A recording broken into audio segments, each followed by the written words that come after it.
Ang karugto ng nakaraan, nang makilala ni Choi Cheno ang lalaki na tumatakbo, agad niya itong tinawag, napalingon ng lalaking si Gayukang, at sinabi nito na nakatakas lang siya mula sa kaguluhan. Sinabi ni Gayukang, na kailangan matulungan ng iba nilang kasama, at mabilis tumakbo ito para puntahan ang kanilang kasama. Agad sinundan ito ng ating bida, pumasok ito sa isang silid, maingat na humakbang ang ating bida, nang makita niyang pumasok sa isang silid si Gayukang. Sinabi ng ating bida, na ano ba ang ibig sabihin ng mga ito? At sa pagitan ng silid nakiramdam ang ating bida, bilang isang head force alam niya kung nasa panganib o hindi. Kaya, bahagyang naramdaman nito na tila isang kasa ng baril. Agad itinutok ni Gayukang ang hawak na baril nito sa pintuan, habang hinihintay nito na pumasok ang susunod sa kanya.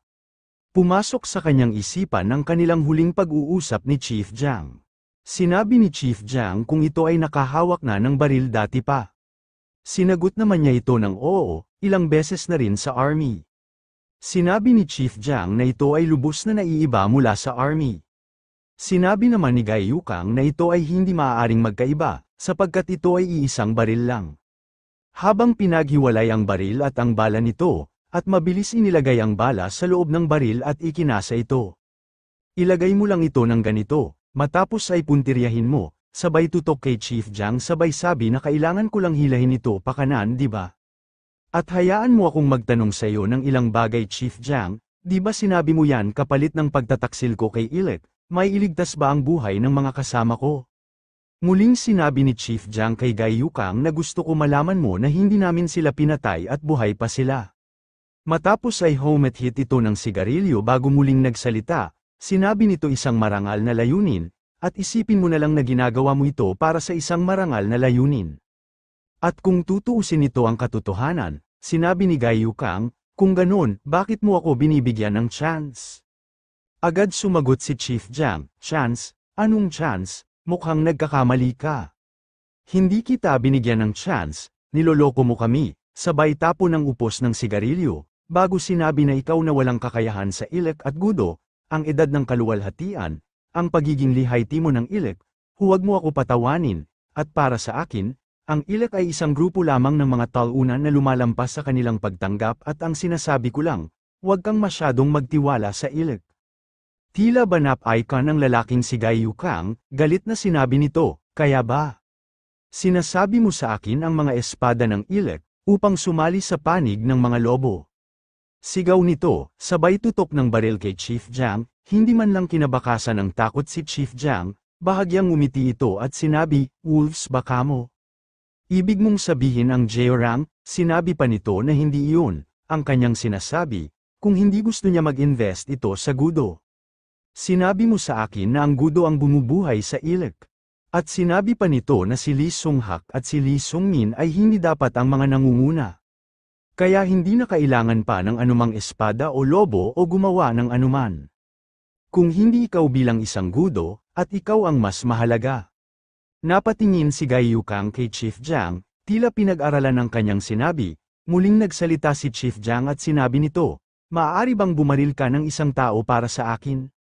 Mas malapit hanggat maaari, at habang ito ay pinupuntirya mo ito ng sakto hanggat maaari, sabay hawak nito sa baril na nakatutok sa kanya. Bago muling nagsalita, kailangan mo lang hilahin ang getilyo sabay kasa ni Chief Jiang, sa baril na hawak ni Gayukang, madali lang di ba? Matapos ay idinikit ito ni Chief Jiang sa kanyang dibdib, sinabi ni Gayukang kay Chief Jiang, na dapat ay kakampi ito ni Jeorang, sinabi ni Chief Jiang kay Gayukang, na tila mas magkatulad sila kaysa sa mga kaalyado.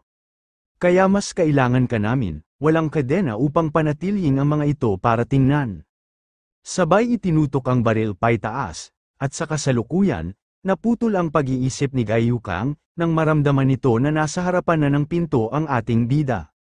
Matapos sinabi nito sa sarili, kung inakala mo na sa iyo ang mundo nagkakamali ka, habang nakatutok ang hawak nitong baril sa pintuan. Habang nakahanda na itong pumutok, habang ang ating bida ay nakahanda na sana tumalon sa kabilang side ng pinto habang hawak ang patalim.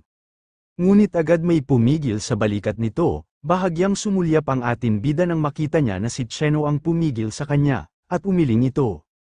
Habang sa loob nakatutok pa rin ang hawak na baril ni Gayukang, Sinabi ni Gai Yukang na siya ay patawarin sapagkat siya ay walang pagpipilian. Ngunit agad nagsalita si Cheno at sinabi niya kay Gai Yukang na siya ang nasa labas ng pinto. Matapos sinabi nito na ipaliwanag ang sarili, kung bakit ito nagkaganito. Nabigla ang lalaking si Gai Yukang, tinawag ang pangalan ni Cheno ng may respeto. At sinabi nito na itong lahat ay patas sa kanilang kapakanan. Sinabi ni Cheno, kung anong ibig sabihin ng ating kapakanan. Gusto ko mag-usap tayo, Gai Yukang, at hayaan mo ako. Agad sumigaw si Gai Yukang at hindi tinapos ang sinabi ni Cheno, huwag kang lalapit. Ang lahat ng ito ay para sa kapakanan nating at ng gudo, at kailangan nating itong kilalanin. Sinabi ni Cheno, kung ano ang ibig sabihin nito na kilalanin. Agad sumagot si Gai Yukang, at sinabi nito, na nakausap niya si Chief Jiang. At sinabi niya sa akin na ginagarantiyahan niya ang mga karapatan sa negosyo, para sa atin. Nagulat si Cheno sa sinabi ni Gai Yukang, at sinabi nito, ang ibig mo ba sabihin? Agad sumagot si Gai Yukang at sinabi nito na hindi, maaari tayong maging mga amo sa ating sarili. Agad na sumigaw ito, mali ba ako, ito ang ilek na tinulungan mong buuin, bakit kailangan? Pag nakuha niyang master, pagkatapos mamatay ng ating presidente, dapat ikaw ang nagmana ng organisasyon. At ang lahat ng kadalasan na nararanasan natin ay dahil sa young master. Agad sinuntok ni Cheno ang kamao nito sa dinding na pader. At sinabi nito na, ihinto ang kanyang pagsasalita, rumahistro sa mukha ni Cheno ang tinitimpi nitong galit. Dahil lang ba doon, matapos ay malakas nitong inumpog ang ulo sa pader. Matapos ay muling sinabi, ikaw ba, pinabayaan mo na ang ilek, Gai Yukang. Tila ba lamambat si Gai Yukang sa sinabi ni Cheno. Tinawag ito ni Gai Yukang si Cheno ng may paggalang. Sinabi ni Cheno na wag mo na akong tawagin ng ganyan, mula ngayon ay hindi ka na pamilya ng ilek, Gai Yukang. Kaya sa pangalan ng ilek, lumuluhang sabi ni Cheno bago sinabing, sisirain kita, bahagyang humakbang ito para lumapit, ngunit, sumigaw muli si Gai Yukang at sinabi nito, huwag kang lalapit, kapag tumuloy ka wala akong choice, para barilin ka. Humawak si Cheno sa haligi ng hamba ng pintuan, hindi mo na kailangan sabihin sa akin yan, sa halip dapat mong sabihin sa kanya. Hindi napansin ni Gai Yukang mula sa kanyang likuran ang ating bida na sumulpot sa bintana, mabilis lumusat ang ating bida sa salamin ng bintana, sabay sa pagbasag ng salamin nito, matapos ay agad na hawakan ang braso ni Gai Yukang, na may hawak na baril na nakatutok kay Cheno, kasabay ng paglaslas ng braso nito. Agad na bitiwan ang hawak nitong baril sabay patid sa paa nito, na agad nitong ikinatumba, napadaing ito sa sakit ng tumama ang ulo nito sa sahig, mabilis sinakal ito ng ating bida. Sinabi ng ating bida kay Gai Yukang, so, ikaw pala, ang isa sa mga traidor. Sinakian ito ng ating bida, habang sekol-sekol si Gai Yukang at ang isang kamay ay may hawak na patalim, nang sasaksakin na ng ating bida si Gai Yukang, ay agad sumigaw si Cheno at sinabi, Director Baek Dogyong, wag teka lang, agad binitiwan nito, tumayo at habang hawak ang patalim at bahagyang huminga, matapos ay lumingon ito at bahagyang ngumiti kay Cheno at sinabing, hindi ko ba siya dapat patayin, samantala, sa Yongsengo, abandoned warehouse. Makikita sa loob ang isang lalaki nakaupo at nakayukyok, nakagapos ang kamay nito mula sa likod. Nang maramdaman ng lalaki nang may nagbukas ng pinto na isang maliit na siwang ay agad itong nag-angat ng duguan ulo at sinabi, ano, oras na ba para kumain? Ilek Capital Gudo, Lee Sunmong, ang pang-anim, akala ko malapit na akong mamatay sa gutom. Agad naman nagtaka ang nakasilip sa siwang ng pinto, at sinabi nito, ano kamo pagkain? Wala ako nun, pasensya na po, pumasok si Steel Weasel, sa loob at naglakad papunta sa lalaking nakagapos na si Lee Sunmong, nang makalapit si Steel Weasel hinati nito ang kanyang paboritong tinapay na tsokolate. At inalok ito sa kanya at sinabing magiging sapat na ba ito, kahit papaano. Basta ang mas malaking kalahati ay sa akin, tumingin si Lee Sunmong kay Steel Weasel, na nagtataka, at tinanong ito kung paano niya nalaman, at paano ang mga bantay dito. Hindi masabi ni Steel Weasel na halos lahat ng bantay ay mga nakahandusay na at swertihan na lang kung may buhay pa. Muling sinabi ni Lee Sunmong na hindi na mahalaga yun, gusto kong malaman kung saan ka nang galing. Sumagot naman si Steel Weasel, at muntik na niyang sabihin na taga North Korea siya. Ngunit nag-alanganin ito kung sasabihin niya o hindi ang totoo, agad na isipan na lang niya sabihin na siya ay taga Taesan. Agad nagulat si Lee Sunmong, ano kamo Taesan? Agad kumilos si Steel Weasel para pakawalan ang Lee Sunmong, sinabi ni Lee Sunmong, so kumilos na pala si Taesan, si Young Master ito di ba? Paano ang iba pa, ayos lang ba sila? Sinabi naman ni Steel Weasel, ay naku, pwede ba itigil mo ang paggalaw mo, ang ligalig mo? Nagpadala kami ng mga tao upang mailigtas ang iyong mga kaibigan, kaya't makatitiyak ka, na ito ay ligtas. Samantala, kay Sheehan, makikitang nakahandusay din ang mga hangal. Sinabi ni Sheehan, dapat ay ipunin ko ito dito, habang hawak ang walang malay na lalaki, maya-maya pa ay may nakita itong pinto at nang buksan niya ito ay nakita niya ang isang lalaki na nakaupo. Nakayukyok ito na tila walang malay habang nakagapos ito mula sa kanyang likuran. Agad siyang pumasok at nilapitan niya ito, at sinabi na naghintay ka ba ng matagal, ayos ka lang ba? Ilek Capital Gudo, Jang Deokbay, ang pangwalo, lumuhad si Sheehan sa harapan ng lalaki at kinausap ito. Sinabi ni Sheehan na nakakaawa ang kalagayan nito, at medyo na nakakabaliw ang kanyang sitwasyon, at parang natatandaan kung tinamaan kita, alam mo yun di ba? Ayusin mo na ang iyong sarili, sabay tapik nito sa mukha ni nang inakala niya si Jang Jokbay. Para ito ay magising, muling tinanong ni Sheehan ang huwad na Jang Jokbay, kung ito ay ayos na. Makikita ang hawak na karumbit knife mula sa likod ng huwad na Jang Jokbay. Unti-unti nagkungwaring damilat ang si Jang Jokbay, hanggang sa bigla itong sumigaw. Pikabo, nakangisi nitong sabi sabay igkas ng kanyang hawak na karumbit knife, mabilis na kailag si Sheehan, na tila ba ito ay napaghandaan. Na ipinagtaka naman ng huwad na si Jang Jokbay, hindi nito akalain mabilis ang isip at kilos nito. Napailing si Sheehan sa ginawa ng huwad na Jokbay, at sinabi ang dami ko nang iniisip dumadagdag ka pa. Naging palaisipan nito sa isipan ng huwad na Jang Jokbay, kaya nasabi nito, paano mo naiwasan yon? Sinabi naman ni Sheehan na kahit nakaupo ka sa upuan, ang iyong pangangatawan ay mas maliit kaysa sa naalala ko. Tumayo ito sa upuan at sinabi, hindi sapat ang sinasabi mo, sabay tanggal ng tila isang maskara, na naging dahilan upang siya ay naging huwad na pagkakilanlan. Muling ngumisi ito, habang hawak ang maskara at sinabi, mabuti pa ay umpisahan na nating ito, ang aking galing na mga paggalaw na kahit si Bekiso, ay hindi nakaiwas. Bahagyang natigilan si Sheehan, na tila ito ay nagtataka, at nagtanong, ngumisi muli si alias Ghost at inikat-ikot nito ang hawak na karumbit knife, at sinabi ano, hindi ka makapaniwala, kilala mo si Bekiso? Mabilis inigkas ni alias Ghost ang hawak na karumbit knife, na agad sinalag ni Sheehan, sabay sabi, so, ikaw pala ang nag-iisa, pumatay sa kanya. Ngumisi muli si alias Ghost na nauwi sa halakhak, at walang gatol na sinabi oo, at mapang-asal nitong sinabi, pinatay ko siya, haha, pinatay ko si Bekiso. Samantala, sa Yongsengo Abandoned Warehouse, makikita ang dalawang lalaki, malayo ang agwat ng kanilang pwesto, ngunit sila ay magkaharap. At sinabi ni Lee Hunggo sa kanyang sarili, ito ang pagkakataon kung saan pinatunayan ko ang aking sarili. Yun tila ba ang mga sandaling pinapakita ko yung halaga ko, matapos itapon ng Jeorang. Maya-maya ay naglakad ito, palapit sa lalaki na kanyang kaharap. Sinabi ng lalaki na ito ay pag-aari ni Jeorang, kung wala ka na sa amin, mas mabuti pa na magpakabait ka at bumalik sa amin.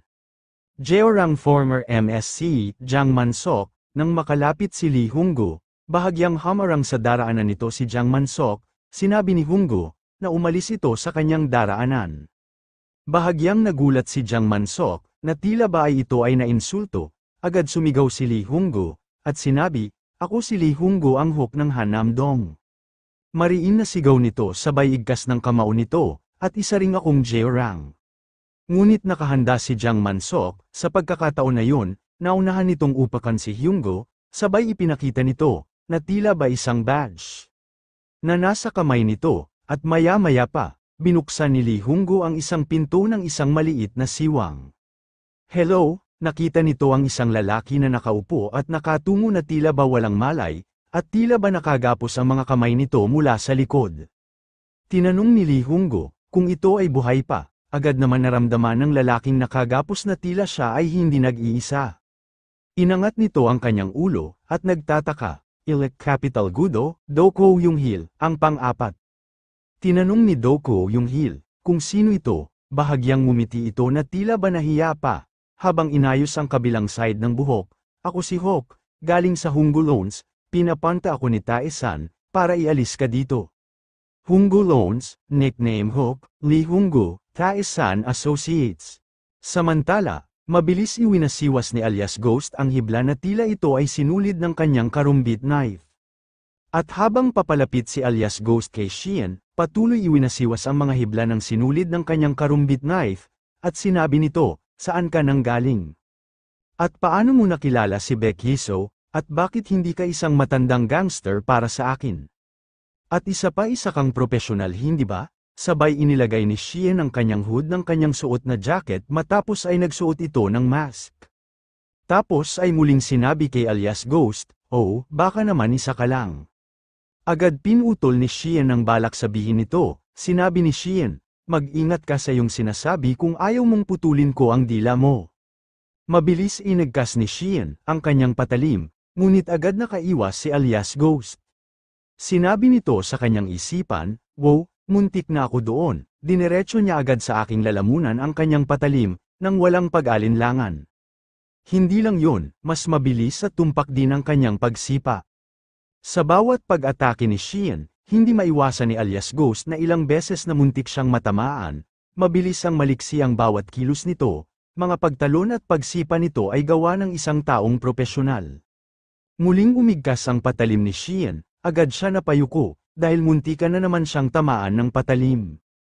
Bahagyang ngumisi, si alias Ghost nang makita nito, na madaling atakihin si Shion, dahil iniwan bukas ang sarili nito na madaling pasukin, matapos ay mapang-asar na sinabi ni alias Ghost, gaya ng naisip wala kang panama kay Baek Hee-soo. Ngunit mabilis hinagis ni Shion, ang hawak na patalim kay alias Ghost.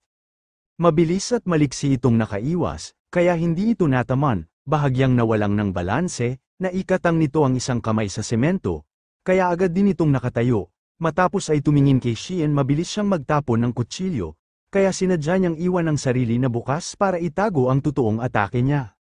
Muling naglabas si Shion ng kutsilyo para muli ihagis ito, at sinabi, wow, nagawa mo talagang iwasan yun, at mukhang profesional ka. Agad nagtakip ng mukha si alias Ghost at tila isang mapang-asar na tila isang hayop, bumunghalit ito ng tawa. Hindi mo alam kung gaano mo ako pinasasaya, kaya mas mabuting huwag lang mamatay tulad ng ginawa ko kay Baek Hee-soo. Sabay kislap ng karumbit knife nito, samantala. Habang nasa labas ang ating bida, kasalukuyan nagsindi ito ng sigarilyo, matapos ay bahagyang lumayo ito sa kotse, binigyan ito ng panahon makapag-usap si Cheno at Gayukang. Na nasa loob ng sasakyang, habang nakaupo si Cheno na magkasalikop ang mga kamay nito, sinabi ni Cheno, kung nasaan na ang iba pang mga gudo at kung ano ang nangyari. Sinabi ni Gayukang, na nandoon sa isang abandonadong bodega na pag-aari ni Jae-rang, wala silang intensyon na saktan sila, ngunit dapat ay hindi ka pumunta. Agad nagtaka si Cheno tinanong ito kung bakit ganon. Bahagyang inis si Gayukang bago muling nagsalita. Sinabi nito, dahil siniguro nila sa akin ang kanilang kaligtasan, hindi mo ba naisip? Na hindi tayo mananalo laban kay Jae-rang gaya natin ngayon, nagbabago ang panahon.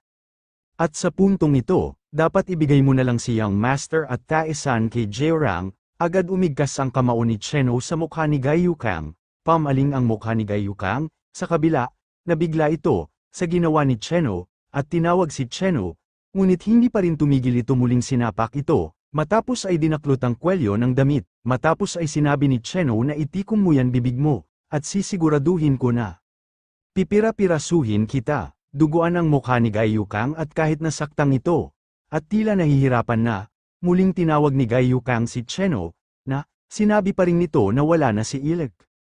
Mula sa labas ng kotse habang nakatayo ang ating bida, maririnig nito ang mga mapanakit nitong suntok. Ngunit kahit duguan na ito ay pilit pa rin sinabi na, bakit, ipinipilit mo pa, kahit patayin mo ako sa mga suntok mo. Nagtanges ang bagang ni Qianho, gigil ang sakit na naramdaman mula sa kanyang kaloob-looban. Maya-maya ay sumigaw ito, kung iyang ang nasa isipan mo nagkakamali ka. At muling umigkas ang kamao nito, ngunit lumagpas ito sa mukha ni Gayukang, at tumama ito sa salamin ng bintana ng kotse, nagkaroon ng lamet ito. Matapos ay hinawakan si Gayukang sa balikat, at sinabi, tayo ang gudo, ang dahilan kung bakit tayo nakikipaglaban. At ito ay hindi para manalo, kundi para protektahan ang pinanghahawakan natin. Kinuha ni Gayukang ang kamay ni Cheno, hinawakan ito sa palso at sinabing, Hiyang Nim. Matapos ay inilagay ito sa noo, lumuluha ang duguan mukha nito. At sinabi, tatanggapin mo pa ba ako sa ganitong mahina na tulad ko? Ngunit maya-maya ay agad binuksan ng ating bida ang pinto ng kotse sa harapan, at mabilis sumakay ito. Agad nagulat si Cheno, nagtataka ito na tinawag ang ating bida. Tila ba nag-aantay ito ng kasagutan sa kanya pagtataka. Agad inapakang ng ating bida ang silinyador ng sasakyang nang may pagmamadali. Hindi na nakapaghintay pa si Cheno. Nagtanong na ito, may nangyari ba? Kailangan nating magmadali. May mga bagay na nawala sa timog. Kailangan nating makarating agad sa warehouse. Samantala, patuloy sa pakikipaglaban si Xian kay alias Ghost. Muling pinakawalang ni alias Ghost ang kanyang karumbit knife na mayroon hibla na sinulid. Mabilis tumalon si Xian at pumosisyon ito, sabay hagis ng kutsilyo kay alias Ghost. Tumusok ito sa leeg ni alias Ghost, ngunit tila hindi ito napuruhan, at mapang-asar pa rin sinabi, mukhang may balak ka pang makipaglaro. Huwag kang mag-alala, malapit na rin maging seryoso ang mga bagay, alam mo yun di ba? Sabay ngisi nito, muli umigkas ang patalim ni Xian, na sinabayan naman ni alias Ghost, ngunit magaling din sa pag-iwas si Xian. Napatitig si alias Ghost, pinag-isipan nito kung anong atake ang kanyang gagawin kay Xian. Gumana ang utak nito, naisip niya kailangan niyang ikutan si Xian, para maikat ang tila sinulid ng kanyang karumbit knife, nang sa gayon ay hindi ito makagalaw. Nabigla pa ito nang umikot si Xian mula sa kanyang likuran, tinignan siya ni Xian, ngunit hindi siya nagpatalo. Mula sa harap ni Xian, mabilis din siyang umikot na punta siya sa likod ni Xian. Ngunit paglingon niya, agad na bigla ito, nakita niya si Xian na ilang di pa ang layo sa kanya, hindi ito makapaniwala sa kanyang natuklasan ano. Nanggigil ito sa galit at sinabi hindi, alam niya ang bawat galaw ko. At ginagamit niya, ang parehong eksaktong galawan ko. Habang nakatitig ito ang nakakuyom ang kanyang kamao, na napahigpit ang hawak sa kanyang karumbit knife. Mula sa di kalayuan, itinaas ng bahagyang ni Xian, at hawak ang karumbit knife ni alias Ghost, nakaladlad ang tila sinulid na nakakabit dito na pinutol ni Xian sa pag-ikot niya kay alias Ghost. Habang nasa kabilang kamay ang kanyang hawak na patalim. Tila ba nag-uuyam na sinabi ni Xian, oh, ito ay isang wire di ba? So, ang mga ito ay ginagamit pa rin ng mga tao. Napatulala si alias Ghost at hindi ito makapaniwala. Sinabi ni alias Ghost sa kanyang sarili. Hindi, paano niya nalaman ang tungkol sa wire kasama ng backup weapon ko? Ang akala ko, kagaya ko din siya. Inikat ni Xian ang mga patalim na nasa kanyang mga kamay. Matapos ay humakbang ito papunta sa kanya ng walang takot. Mabilis inagkas ni alias Ghost ang kanyang karumbit knife na nasa kabilang kamay nito, kasabay ng tila isang sinulid na nakakabit dito. Matapos ay mabilis tumakbo si Xian para umataking muli. Tumalong di si alias Ghost, sabay nagtagpo ito sa ere. Sinukat ng tingin ni Xian si alias Ghost at sinabi sa isipan, kung ang lalaking ito ay katulad ko, alam ko ang bawat kilos mo. At kilalang kilala ko sila at sa puntong ito nasusuka ako. Mabilis inikot-ikot ni Xian ang karumbit knife, kasabay ng tila isang wire na nakakabit dito, na nakuha niya kay alias Ghost. Matapos, ay mabilis niya pinutol ang tila isang wire na nakakabit dito, at mabilis na nilampasan ito ni Xian. Matapos ay lumingon ito, at mabilis muling umatake. Agad tinamaan at nilaslasan si alias Ghost, ngunit humalakhak lang ang hangal na si alias Ghost. Umigkas muli ang patalim ni alias Ghost, nakailag si Xian, at nang aatake muli si Xian, hinawakan ni alias Ghost ang talim nito na hila ito mula sa daliri ni Xian, nabigla si Xian. Nasaktan ito sa paghila ng karumbit knife sa kanyang daliri, matapos ay itinutok ito kay Xian, muli ay humalakhak ito, pumikit ito sabay dilat ng mga mata. Hoy, ako naman muli.